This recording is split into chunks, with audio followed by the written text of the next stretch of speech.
Hello, everyone. Thank you so much for tuning in and welcome to Oracle TV. I'm Kendall Fisher, head of Oracle Video, with this lovely little side gig as Oracle TV anchor.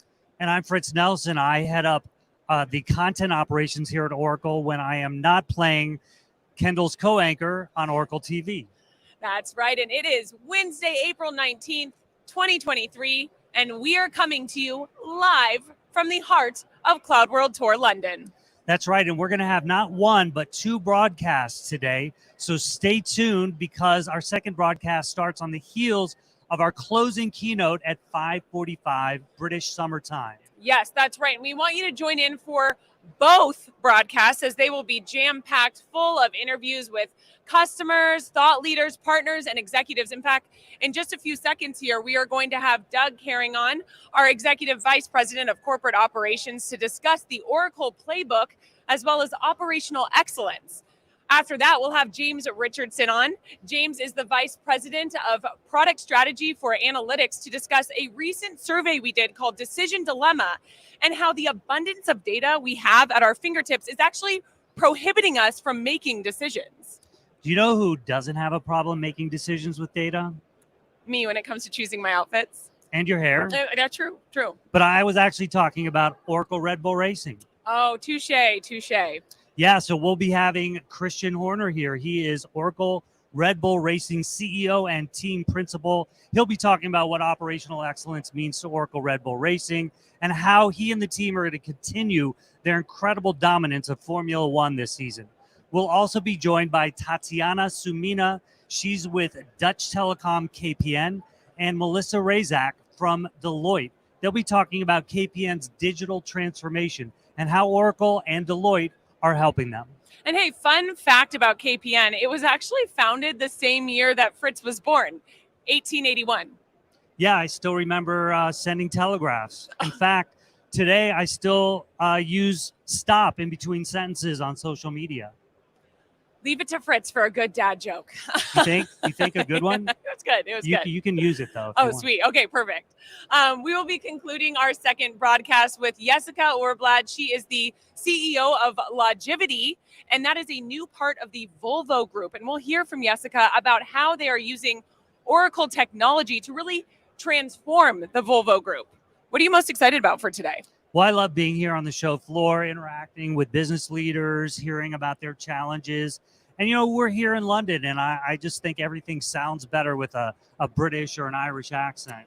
It's funny you say that. I actually was hoping you were going to come with a British or Irish accent for this. That's the second broadcast. Oh, you heard it here first. So make sure you tune in at 5:45 British summertime so that you can hear Fritz's. What? Are you Irish? Are we going Irish? I don't know. Well, I'll make a game time decision. Okay, great. What are you most excited about? I mean, I love being here with all of our customers, the entire Oracle community. It's always amazing. But I have to say, I am excited to talk to Christian today to hear about the plan for keeping up this momentum in this dominating season that we're currently having. And hey, we want to hear from you too. So no matter what platform you're tuning in from, make sure you use the comments to tell us what you are most excited for today from CloudWorld Tour London. If you want to ask any questions, we'll be opening up to questions at the end of today's, at the second broadcast today. And then tell us where you're tuning in from. Give us a shout out. We're going to try to shout out to as many of you as we possibly can. Hey, we may even get to some at the end of this broadcast. I can't wait to hear where you guys are tuning in from and the questions you have, but I think it's time to get started. I agree. All right. In just a second, we'll have Doug Caring, but first, let's hear a little bit about how our customers are using Oracle technology to achieve success. A patient needs to know very fast what they're up against, because the diagnosis is impacting what kind of treatment plan a cancer patient gets. Sakura is really dedicated to bring that accurate diagnosis to any cancer patient in the world and make the technology really accessible. Before Sakura was operating with the Oracle ERP system, we discovered that the ERP system we had was not able to support us in the future.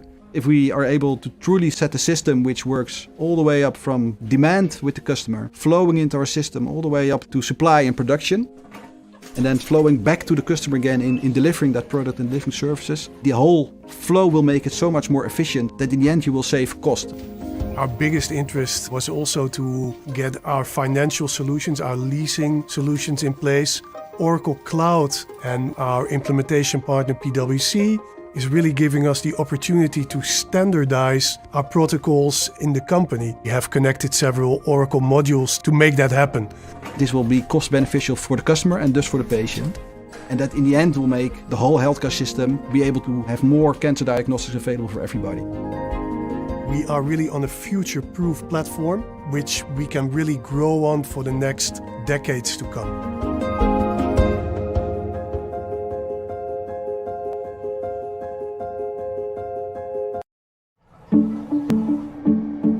We pride ourselves on always doing things the right way. We do that with our products. We want to make sure we're doing that with our finances as well. Thermo Fisher is the largest science supply company in the world. The company has grown very significantly over the last many years. We are very good at growing organically, and we're also growing through acquisition. And with it comes additional challenges. When we're thinking about data coming in from a multitude of different ERPs that we've got around the world, it's all got to be harmonized so that it can be used in a consistent method throughout our organization. We decided it was time to go with a company-wide planning solution. It was really an easy decision to go to Oracle Cloud.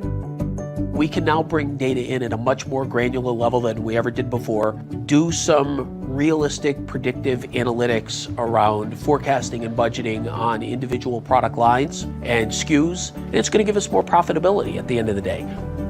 As we continue to grow as an organization, we can count on Oracle being here with us many years into the future.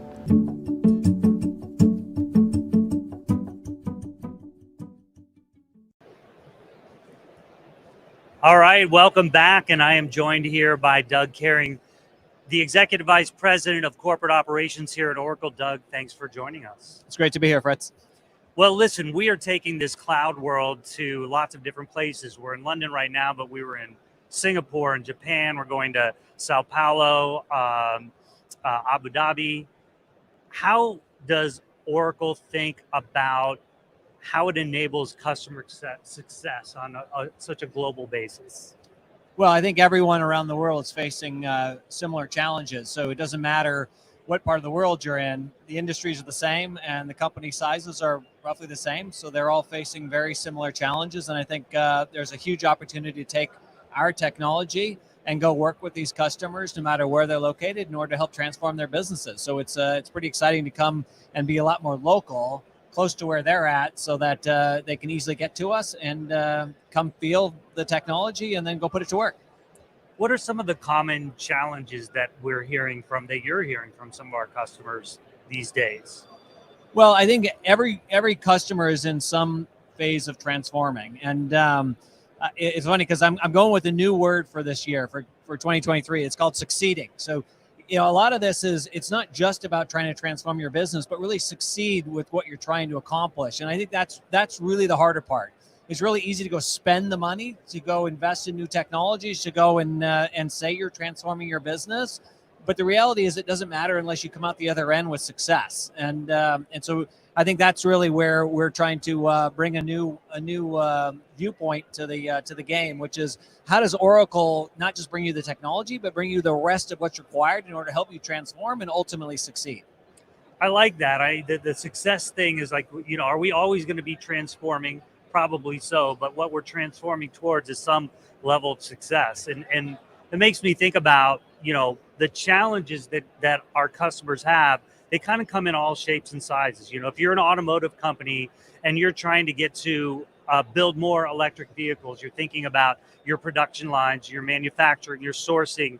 You may have to change your people out in some ways. Huge, massive transformation. If you're a company going public, you have more stringent financial reporting requirements ahead of you, and you have to think about that. Different types of problems, different size of problems. How is Oracle uniquely positioned to help scale the size of the success of these challenges? Yeah, well, I think we're sort of the hottest startup in the cloud world, and yet we come with the most experience in the enterprise landscape. We've been doing this for 40 plus years, helping customers around the world solve and deal with their most complex IT challenges. And yet, when we look and say, okay, now we have to do it in the cloud, we've gone and done it ourselves. And Oracle has spent the last few years completely transforming our business, not just at the culture and business process level, but using all of our cloud automation in order to enable it. So I think that gives us a very unique standpoint with any of these customers to come help them in their own journeys. Speaking of our own success, Safra's been talking a lot about this idea of an Oracle playbook. In fact, on stage here, the keynote, she talked to Anna from the London Stock Exchange about that. What is the impetus for talking about this Oracle playbook now? Sure. Well, there's a big push globally to do more with less. I mean, it's in the pandemic, there was a great rush to go capture every last dollar that was available. And I think as a result of that, companies got very inefficient in how they ran their operations because they were allowed to. They were allowed to spend freely in order to go after revenue. It's just not the case anymore. With inflation, with the global challenges that we face, you really have to look at your business and say, I still need to grow my revenue, but I've got to do it much more profitably. That's our bread and butter. That's what Oracle's always been good at. We have one of the highest operating margins in the business because we know how to not just serve customers well, but do it profitably. So we bring our story of how we've done that to the masses to help our customers be able to accomplish that. And then we utilize the stories like the London Stock Exchange to bring other customers in your industry to help you see how it can be put to work as well with analogies deeply in your industry or your marketplace or wherever you're located. One of the driving narratives behind the Oracle playbooks is operational excellence. Can you talk a little bit about what that means to you and to Oracle? Yeah, I mean, operational excellence is the concept of looking at your business and figuring out how to continuously think about reinventing it in a way that allows you to operate more efficiently and as I said, do more with less. It's a really challenging thing to do because while people say, hey, I love to change, the reality is they don't. I like to say, this haircut I got, it's been around for almost 50 years. It hasn't changed much, and yet I think I'm a great transformer. But there are a lot of things we don't change. So it's actually a lot harder than people think. So I think the ability to go in and look at your business critically, really identify what are your unique value attributes, what do you bring to the table, and then everything else, try to standardize on it. Don't make things that don't give you a competitive edge be the thing that you're spending all of your energy around, because that's just wasteful spend. And I think that's what we go in and help customers see how to take a lot more of the out of the box software that we have, that we've looked across industries, across different company sizes, and really standardize that technology so it works really efficiently. Put that in. It's going to help you run your business. It's going to run really effectively and profitably. And then identify those couple of key areas where you do want to be uniquely differentiated. And a lot of these things that we talk about in operational excellence, they may not be game changers, but they do get in the way of being able to do those things. And one of the ones that we talk about a lot is how quickly we can close the books and then report our earnings, right? What are some other examples of some of these areas where we're helping people, we're helping ourselves with operational excellence? Sure. There's no part of the business that you can't really think about differently. Certainly at Oracle and when I'm looking internally at our transformation, I think around customer journey and employee journey.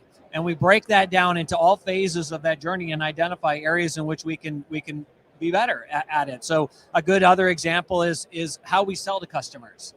We want to make the purchasing process as simple, efficient, standardized, and fast as we can. And the way you do that is to automate more of the transactions. So you have to go and look at the business processes and identify how do I really simplify how the process gets done of contracting, and then marry it to the automation so that it comes out of the box and we're able to do it quite effectively. And now if you look, it's 75-80% of the transactions are fully automated where they're touchless. That's what then has another downstream impact to financials, which is now I can close my books and report faster. Why?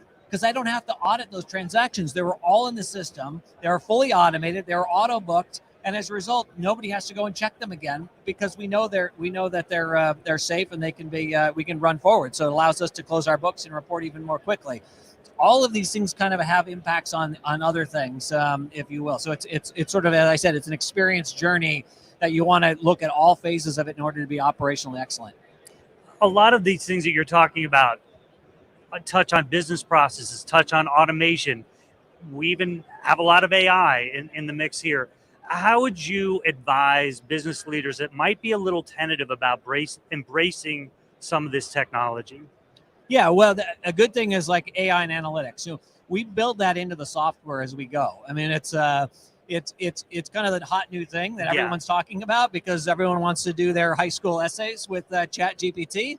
But we actually have been building AI into all of our software for quite some time with the idea to help our users make their decisions much more quickly. So, for example, we use AI in like expense reimbursement so that as a manager, rather than me having to remember the hundreds, if not thousands of business rules about what's allowable to expense in what ways and what shape and form, we actually let the system do that for us so that by the time the employee submits an expense and sends it to me, the system will point out where the discrepancies are. And I just have to look at those needles that are pointed out within the haystack. I don't have to spend all my time going through the litany of expense line items to see whether the expense is allowable or not. The system tells me what's pointed out is wrong, look at it, decide whether I want to override the system or whether I want to reject it. So, all these type of AI capabilities, it's all throughout apps and infrastructure in terms of inside Oracle. I always try to reject Kendall's expense reports just to annoy her, but that's good. I need AI to do that though. Yeah, well, we hope you're not killing her with that process. Just once. Okay, good.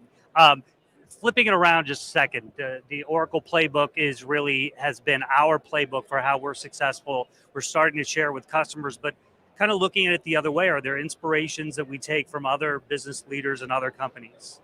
Every day. I mean, that to me, now as we move forward on that idea of succeeding is about communities, which is, it's not just about Oracle telling our story, it's about customers telling each other their stories. We want to build the best practices across the world in terms of industries, geos, et cetera, where actually our customer community is now getting so big and so rich that they themselves are just helping each other out, whether that's online or through events like we're having here.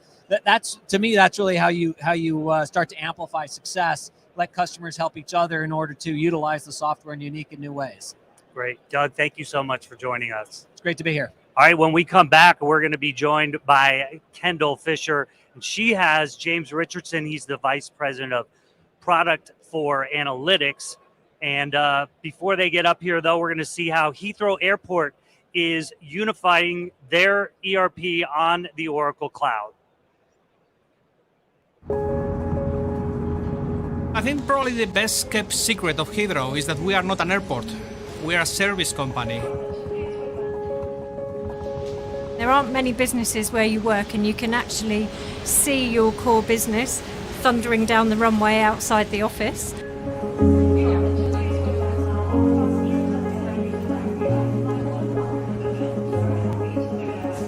We are all focusing on the ultimate outcome, giving passengers the best airport service in the world. At the time that we put Magenta together, we were facing fantastic news from the government and encouragement to really build our third runway, expanding the airport, allow more passengers to travel through Heathrow.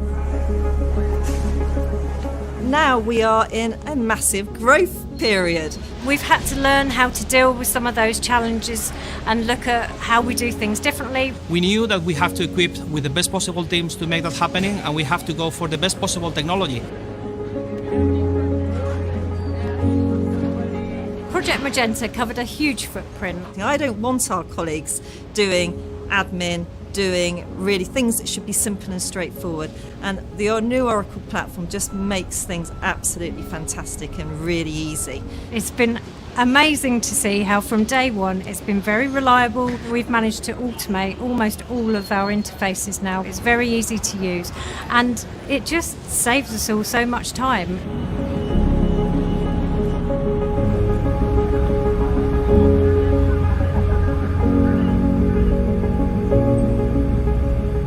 amount of confidence and innovation that we are seeing is already early days, but we are still seeing a significant change. Every quarter we get an upgrade, and that means that we can benefit from all the new technologies that Oracle are bringing our way, which is just a massive investment for the future. It keeps on giving. When you surround yourself with the right partners, with the right data, with the right capability, with the right tools, the impossible can turn possible.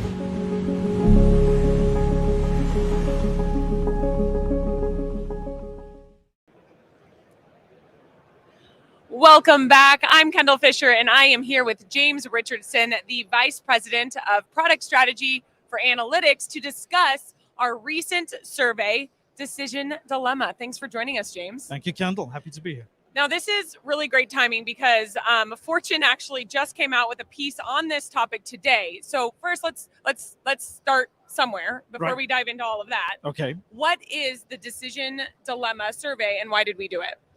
The Decision Dilemma survey is the world's largest survey of decision-making in the era of data. Wow. We surveyed 14,250 people across 17 countries. It's a massive study. Why did we do it? We did it because data is Oracle's business. Yeah. And we're trying to understand what's the relationship today between data and decision-making. And so we've called this Decision Dilemma. Yeah. What is Decision Dilemma in your opinion? Well, there were some really interesting findings. And one was the dilemma that people face when they're trying to swim in a sea of data. Many of them are anxious. The dilemma is, how do you relate what you feel in your gut to the data that you have? Right. How do you manage to deal with that? And one of the other things we found, it's not just the decision dilemma, it's actually decision distress. 84% of the people that we surveyed say they have some kind of decision distress in the last year. That's where they're questioning a decision they've made, they're second guessing themselves, they're looking back. So people feel under pressure when it comes to using data to make good decisions. Okay, so let's peel this all back a little bit. Okay. We make decisions, thousands of decisions every day. I mean, from the moment we wake up to what to spend our time on, what to spend our money on, right? There is an increasing number of data sources and an increasing number of data in general. How is this impacting those thousands of decisions we're making every day? Well, if you think about it yourself, when you make a life decision now, you don't guess anymore. You go to a wide variety of decision sources. Yes. If you're a business person, inside your organization, you might have dashboards or analytics available to you from multiple sources. And what you have to do is kind of square those with the decision that you're thinking of making and understanding them. So it's not necessarily an easy thing for people to do. They're getting used to it. They're getting used to using data. For me, it's very interesting. I've been in analytics for 30 years, and we've always said speeding up and improving decision-making was what we needed to do. Right. Have we done it? To a degree, but we're still a way away from actually being that comfortable as humans with how we make decisions around data. It's problematic for us still. Well, so we hear all the time about the value of data, right? Yeah. And the value of it in helping make those decisions. So how is this impacting us, and how is it leading to this decision dilemma you just explained earlier? So the challenge that people face is how they understand and really take that data into their decision processes. Okay. What we have right now today in our organizations are dashboards that are coming from multiple sources. What people really need is something that's related to their workflow, to their process, directly to their job.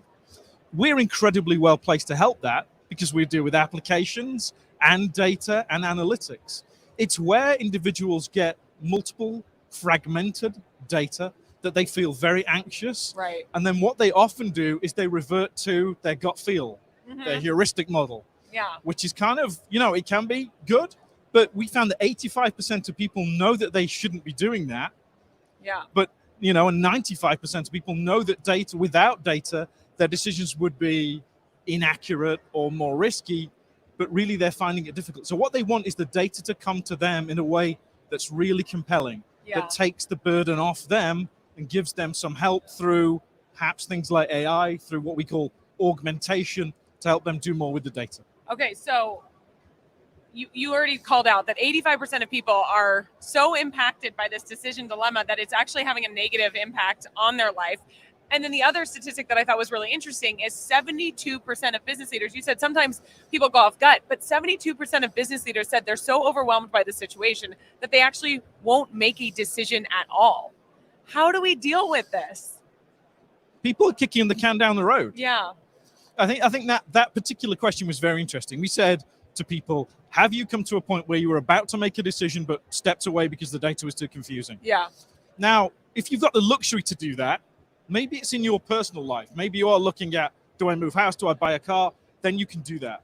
In business, we can't. Right. In business, we have a small time window to make a big decision. Right. So what we have to do is collapse that gap to make people feel happy and comfortable. Right. And that the data is meeting them in the way that is most useful to them. So yeah, there is that ongoing challenge that we talked about here. So then what is your advice to business leaders on how to close that gap, on how to make the use of their data, or how to make it easier to use their data to make the big decisions that they have to make, especially in today's climate? I mean, it's been ongoing for the past 3 years, and every day is you're having to make some big decisions. Every day is ground zero. Right. Every day is uncertainty. Right. One of the nice things about uncertainty, it means opportunity. So right. we got to understand that. That's true. So what do we say to organizations? Well, get the fundamentals of trust right around your data. Okay. So think about things like autonomous data warehouse, because if you don't have trust, you're lost. Think about shared understanding in your data. So a shared business model or semantic model in analytic terms that allows people to know that they're singing off the same hymn sheet, right? Mm-hmm. Yep.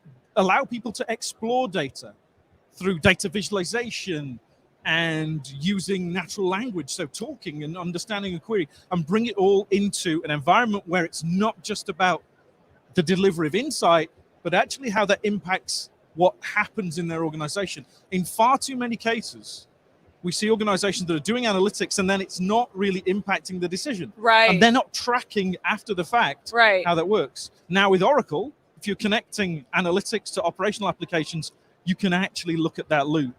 Right. And one of that's decision intelligence. Decision intelligence is really the answer to this question. That's how you deal with the dilemma. It's by helping people with decision intelligence. Okay, break down decision intelligence for us. What is it, and then how can organizations implement it in their cultures? So the best way of thinking about decision intelligence is it's the next step beyond what we've got today in analytics. Okay.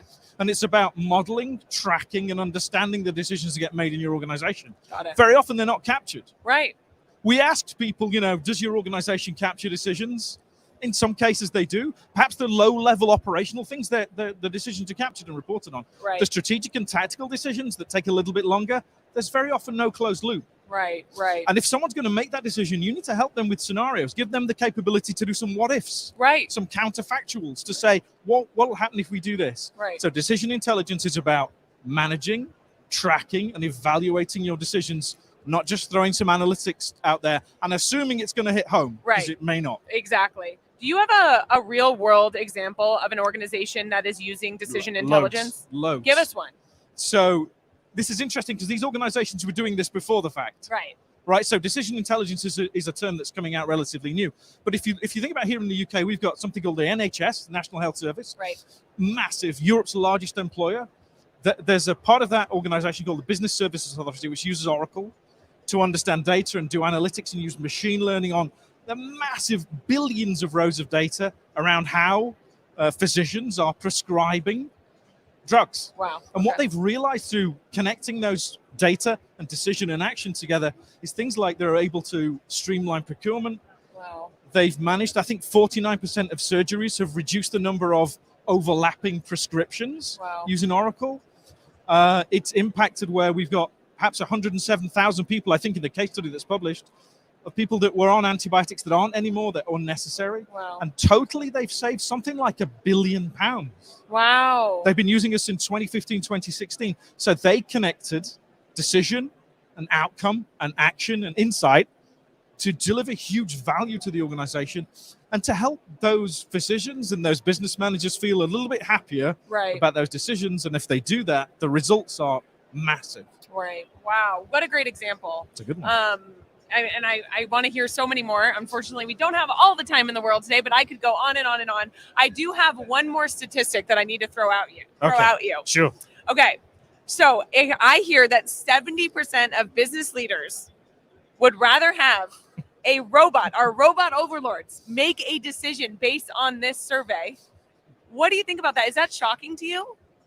It's more than I expected. Yeah. But kind of in a way it doesn't surprise me. Okay. We're getting used to the idea of AI and automation in our daily lives. Think about self-driving cars. Right? So we're getting used to trusting the machine. But I don't think that managers want to hand over agency completely. No. What they're actually saying is they want advice. And one of the, to get awfully geeky about this, think about Captain Kirk. Yeah. Right? Passion and creativity and all those things. And think about Mr. Spock, logic and rationality. Right. And what really our organizations are looking for in a robot or an AI is something that takes the load off them when they're trying to understand a huge amount of data, but comes to them and helps them leverage their lifelong experience and their learning and bring those two things together. More of an assistant rather than the lead decision maker. Yeah, I don't think they're voting for redundancy. No, no, I agree. Well, James, this was really great. Thank you so much for joining us. And again, really great timing on the heels of Fortune's piece that came out literally 5 minutes before we sat down here, all about data and decision dilemma. Yep. So thank you for joining us and speaking on that. Thank you. Now, we are going to be reuniting here with Fritz in just a second. But as Fritz mentioned earlier, one of the organizations that is not having a whole lot of trouble making decisions, as proven in their current season, is Oracle Red Bull Racing. So since we will be having Christian Horner join us in our second broadcast today, we thought we'd show you how Oracle Red Bull Racing is using OCI to drive race simulations and thus lead to a championship season. Check it out. You have to trust people. If you don't trust them, it's never going to work. We definitely had races where I wanted to pit, they said keep going. It was also the other way around. For a strategist, if you can use your drivers to help the team, not just as individuals, then that's a lot more powerful. The driver feeling is very important. If we get the brakes too hot, the engineers are able to see it. But the driver is the one that feels it. There are a lot of simulations always running. We run billions of simulations, which help us pinpoint exactly where our maximum point score is. And Oracle have allowed us to do 25% more simulations than we were able to run previously. That's invaluable. The sport has evolved a lot in that side compared to 30, 40 years ago. With data, we need to be moving forward and going with the modern technology, and using Oracle has been extremely powerful, really helped improve things in a very short space of time.